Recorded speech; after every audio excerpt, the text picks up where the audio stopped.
is only 1 year older than the Auburn. And it's harder to play with young players. Young players, especially on the road, are much less consistent. So SGA's team is better. He's playing with a much less experienced roster. And the other thing is, and this is probably only about 20% of it, SGA is a much better defender. Jokic in their championship year, in that playoff run was pretty good defensively, pretty inspired. He's not a very good defender. And Denver is atrocious defensively. So that matters a little too. And the other thing is words matter. It's called most valuable player. It is not best player. It's not even most productive player. Jokic is more productive, and he is the best player in the world. Now, I think there's a real argument. SGA is either second or third. If you need a bucket, not a lot of guys in the league right now. Right now he's better than Luka because he's in much better shape and he's a much better defender.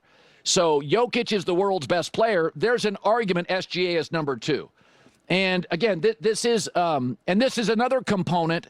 I think OKC and Denver play again tonight. OKC's beaten them 2 or 3 times. And when you watched SGA put 40-burger on Denver, it's something. It's 6%. It's 8%. So remember this about MVP. If MVP was about best player, why does Michael Jordan have only 5? If MVP is about best player, why does LeBron have only 4? If you would have taken every year that LeBron and Michael were the best player, you'd have about 24 MVPs. 22, 20 minimum. They've got 9. Phil Jackson, how many coaches of the year does he have? You have to contextualize it. He had Shaq. He had Kobe in their prime. He had Michael Jordan. He had Scottie Pippen. So I always thought that was ridiculous that, Phil only won, 1 or 2 coaches of the year award. He was obviously a very fair argument. He's the greatest coach of all time. In a very short list of maybe 2 other guys you could argue with, one of them being Red Auerbach. So to me, that game yesterday, and I'm a Jokic fan. I said years ago, everybody gave Embiid an MVP over Jokic. Jokic was a much better player. But everybody kind of felt like, he's already won back-to-back. I kind of feel here is we can keep giving it to Jokic, but SGA is carrying the youngest team in the league. And here's the other thing. His second best player, Chet Holmgren, is hurt regularly. So there are a lot of nights he's babysitting this offense. Jokic has Michael Porter, Gordon, Jamal Murray, veteran coaching staff, not a bunch of kids here. So, Phil Jackson, I'm told, won Coach of the Year once. Here's SGA after the win over Denver in the MVP race. I love MVPs. I love All-Stars. I love all the accolades that comes with it, but none of it matters if you don't win. And that's where I hang my hat. And I'll be pleased with the outcome tonight because we won. Yeah, listen, I'm not an anti-Jokic guy. He's the best player in the world. But, again, you could have given Kareem like 8 straight MVPs. Like a lot of you watching are 20 or 30 years old. There's about an 8-year stretch where, Kareem was stoic. He didn't talk. He wasn't very joyful. He's very much an intellect and academic. A lot of you can appreciate that, but we don't give it. Didn't Karl Malone win an MVP in Jordan's prime? What are we doing? Right? Like, we all know the game here, and it's just Michael's got 5 total. LeBron's got 4. Phil Jackson has 1 Coach of the Year. What are we doing here? So my take is you, not me, you have created that. We gave Russell Westbrook an MVP because of triple-doubles, and we felt like it was a good story because KD, jettisoned the Thunder and went to the Warriors. That's okay. I didn't lose any sleep over it. Wouldn't have been my pick, but I didn't lose any sleep. But SGA is carrying a bunch of kids, and Chet Holmgren, his number 2 player, misses a lot of action. There are a lot of nights he's looking at Lou Dort to hit a jumper. I'm sorry. I got Michael Porter. I got Jamal Murray. If Chet Holmgren's out, who's SGA have that is dependable, veteran guy on the road he can count on? He doesn't have a lot of it.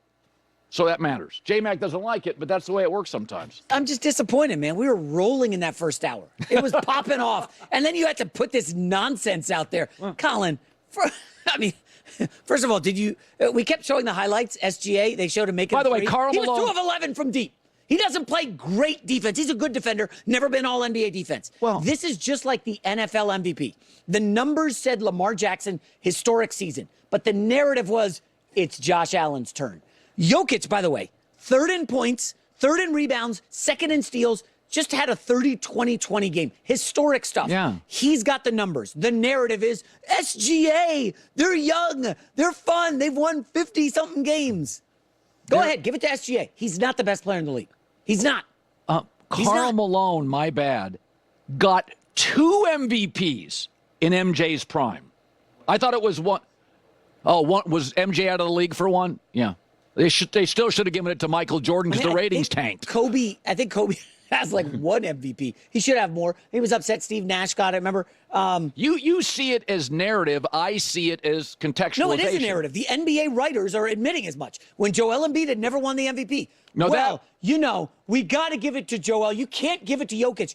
It's almost like they're afraid to keep giving the honor to a guy like Jokic, who's been best player in the league right there with Luka for like the last 5 years. Yeah, again, Kareem was the best player 8 years in a row when I was a kid. When I'm not a kid, but when I was younger, Kareem was the best player.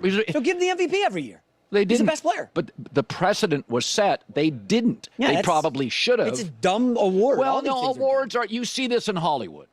You see this in Hollywood where sometimes there is like, we all know that Martin Scorsese's been, along with Spielberg, Christopher Nolan, there are a handful of Cameron, there are a handful of directors that are otherworldly. And they don't clean up. And Scorsese forever, you're like, how in the blank does this guy not have an Oscar? And then he gets an Oscar, and you could argue it's not his best movie. Yeah, and so sometimes it's okay.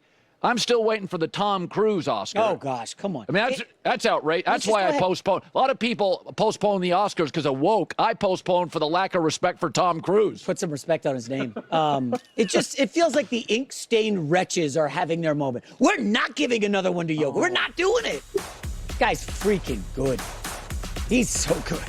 Yeah, so's SGA. He's pretty good, too. Really good years left. That's exactly how many Matt Stafford has. So we do it every Monday at this time. Where Colin was right, where Colin was wrong, plenty of both, and here we go. Where Colin was right? Well, Sam Darnold's not, despite the rumors and reports, going to be a Minnesota Viking. As we predicted, he has a market. Seattle's the leader in the clubhouse. Pittsburgh also interested. Sam's only 28 years old and has not had a lot of injuries, and he's coming off a massive season. He can move. He's got a big arm. He's a playmaker. I think of all the quarterbacks on the market, he's the best version. And there were reports for 3 weeks the Vikings were interested. I didn't think that make any sense. I thought they were trying to do him a solid within the organization to show everybody, hey, Sam's great. We're considering re-signing him. And I think in the end, it never made a lot of sense. Where Colin was wrong. Apparently, Aaron Rodgers and the Steelers are talking. This doesn't work for me as a fit at all. First of all, Aaron's a California cool guy, and the Steelers' culture is defense. It's super conservative. They can't get their offensive line right. I don't like that for Aaron. I mean, I'm sure he respects Mike Tomlin. I get that, but this is not how. Like, if Aaron went to the Vikings and followed, the Favre trajectory, like, that would make sense. Good left tackle, great receiver, good offensive coach, stability in the organization. I don't get Pittsburgh at all. I read this and I think that's a miss to me.